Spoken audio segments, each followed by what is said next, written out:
Welcome into the 5-Star Sit Down, talking everything recruiting-wise in the state of Arizona. I'm Devin Henry alongside Jordan Ham, and before we get, it's very cold outside. We're going to grab some snow in here, talk to some current and former NAU coaches, coaching staff, and more on NAU high school. But first, we're going to talk a little bit about some of the big names that are signing and committing so far, some updates as well. And first thing we got to talk about, going back to the Polynesian Bowl, we talked a little bit about it a couple weeks ago, but Noah Gates made his commitment finally. It's going to be to Nebraska, who's holding quite a few Arizonans, Ty Robinson, Javen Wright, and now Noah Gates as well. And potentially Matthew Polomau, his cousin.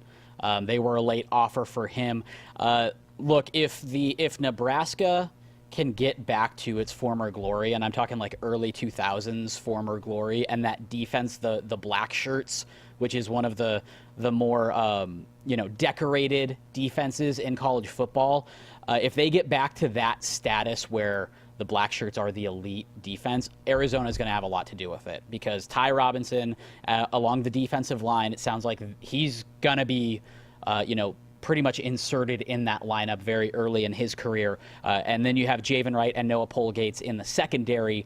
Those are a couple of guys that are slightly different. Javen's a little bit bigger. I think he's more of a safety. Noah's kind of more of a cornerback. But they are two of the hardest hitters I've ever seen.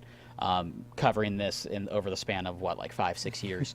And then you potentially add Matthew Polomau, who is just a guy that can just clog up lanes, and has been doing that since he was really a sophomore at Mountain Point and then eventually at Chandler. So good get by Nebraska, and they've done a really nice job recruiting the state, especially with this new coaching staff.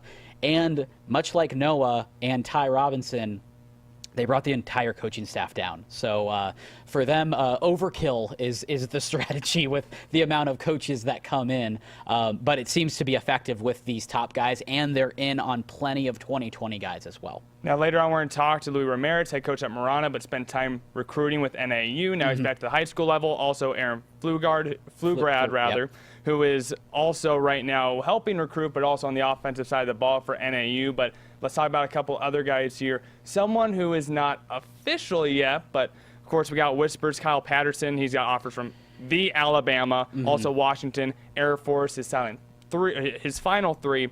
And he has made a silent commitment, but that's all we have so far. Yeah, I caught up with him on Friday. He's actually a really good basketball player as well. I caught up with him before the Perry Pumas basketball team took on Chandler.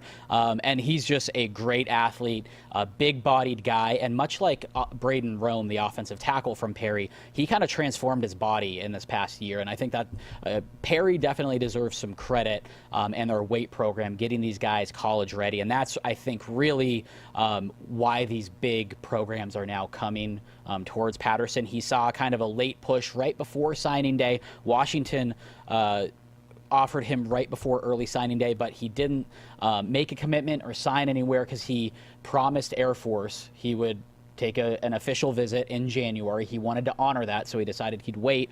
Alabama came on. He told me the final three are Alabama, Washington, and Air Force, but the silent commit has been made, and he's going to reveal on signing day in February.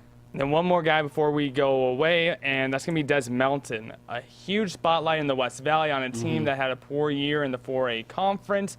But, man, this kid, a phenomenal athlete. Someone's going to get a great grab right here. And he's a guy that played wide receiver, played running back as a sophomore. Just towered over people. He's a big, athletic guy. And he saw a lot of those offers come in a couple of years ago, and it's been a little quiet for him recently, but Louisville just offered him, a great school that I think is, based on the offers I've seen the past two classes, I think they're trying to make a pipeline into Arizona. They haven't really brought anybody out yet, but I think that Des Melton could be a great start there. I also heard NAU is pushing very hard for them, and we're going to talk with Aaron Pflugrad about the strategy of the type of guys that they're targeting. NAU, we're gonna break these guys down later in the show after we talk to Aaron. But Hendrix Johnson and Eloy Quete, they just got commitments from those two, so they're picking up steam in state now that they have Chris Ball at the head coach's position, and the staff is kind of evening out. Now there are no more questions. Let's go recruit.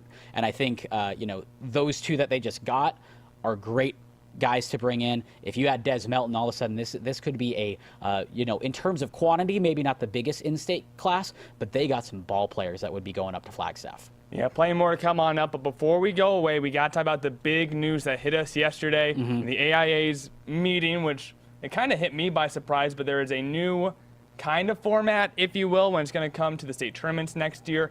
Essentially how it's going to be is the top 8, regardless of conference, are going to play in an open division playoff, and then 6A, 5A, 4A, 3A, 2A, 1A are all going to have their own respective state tournaments without those. Do I call it Elite 8? Is that illegal? Can I not say Elite 8 yet? I think that's fine. Okay, so essentially how it's going to be is the Elite 8 teams that the AIA picks are going to be from 4A through 6A. Yeah, it's going to be a college football playoff kind of format, basically, where you pick the biggest and best, even though they might not be playing each other. But we're going to talk so much more about this on AZ Audibles on both Sports 360 AZ and also on the Brass SMAT Football AZ show. That's going to be on Fox Sports Arizona. But right now, it's just about recruiting-wise. How does this change with the biggest teams in the state change how they might be recruited when it comes to early signing day? I don't think it's going to change that much. I think the only thing, especially for seniors, I think the thing that it may change is just more good tape against really good teams. So if you're, especially an underclassman, and the Saguaros, the Chandlers, it seems like they have 2 or 3 sophomores that are always making plays. Same goes for Centennial.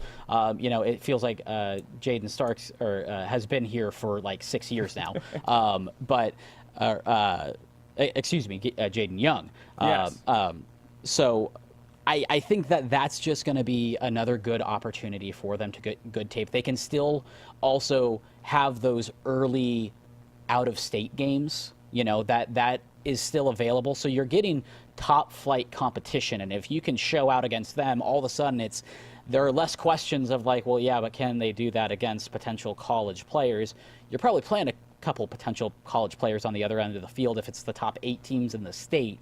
So and I think all that your games too, by the way, possibly, yeah, instead of just the last round. Yeah, and so I think that just provides 3 more games for them to have some really good tape against quality opponents. And I love this. And to your point about playing big-time possible D1 players on the other side of the field, you look at Centennial in their Geico Bowl game against Eastside Catholic, that was from Washington. I mean, it felt like every starter on the field had some sort of D1 offer, and they were big and they were towering, and we said, okay, Centennial might be a huge powerhouse in Arizona, but when it comes to some of these national guys, now we know how they square up. It wasn't a bashing, but they were shut out. But now we'll know more so because, I mean, if you look at Chandler versus Centennial, go back this year because, of course, next year is always different. Sure. But if you were to just square up Chandler versus Centennial, against great talent, how does Jacob Conover square up against the Centennial defense? You know that now. And the bowl games I always take with a grain of salt. And I wrote this in my column that I put out last night about this thing. Check it out, sports360az.com. Good read. Thank you. Yes, the bowl game, you never know. It's an exhibition. And it's like 3 weeks off. 3 weeks off. It's an exhibition. It's right before Christmas. Some of these guys have already signed, so they don't want to risk injury, so they aren't going to play. So I think that you have to kind of take that with a grain of salt. With this, it's now you're playing for a championship. This is the state championship. Yes, this is one of your, 13, 14 games you're going to play as a senior or whatever year it is. You're going to make sure that if you're healthy enough to play, you're going to play. You're going to try to put your best foot forward, try to, have full effort, where if it's an exhibition, it's right before Christmas. We're down 14-0, okay.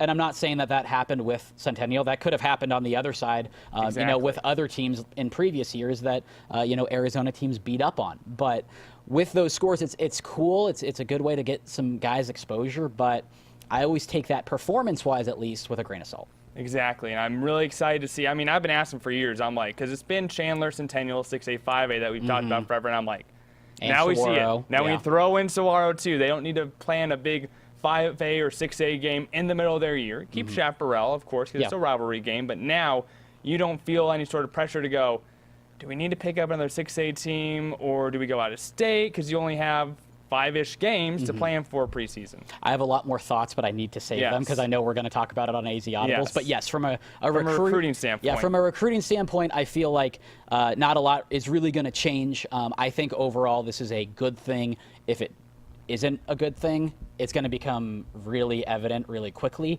And David Hines has already shown that he's willing to adapt and change and tweak this thing. So it's not going to be perfect, but I think it's a step in the right direction. And one last thing, I think this also helps recruiting for teams who aren't in that Elite Eight, that are going to be in the 6A and 5A tournament, but not having to play a team that might blow them out like Centennial, Notre Dame. That's a great point. That could be, potentially more games for them to log tape as well. And more elite games as well if they make it to the state championship, because they don't get blown out by Chandler in round number 1 or round number 2. Right. Yeah, exactly. I think that's a really good point, because essentially if the math works out, it's going to be potentially the top two teams. Yeah, 2 to 3 teams. Maybe 6A has a strong year one year. 5A is usually pretty even.